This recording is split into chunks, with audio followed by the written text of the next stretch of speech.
We have already got specialized robots for housework, washing machines and dishwashers, plus robot vacuum cleaners and ground mops.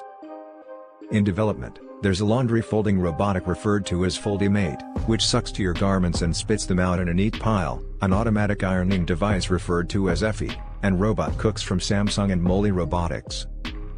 Offices with inside the US, meanwhile, can rent a toilet cleansing robotic, advanced with the aid of using Somatic.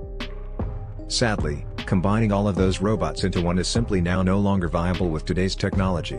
You'll want a robotic with the dexterity of the human frame and the adaptability of the human brain, and we're nonetheless a few years far from that. You are still here, wonderful. You are now one of the wonderful followers of the channel. Write "I am wonderful" in the comments. Therefore I will give you my admiration for your wonderful comments. Like you, we are close to 1,000 subscribers. If you are a new viewer, subscribe to the channel to be among the wonderful people. I see you in a new video coming.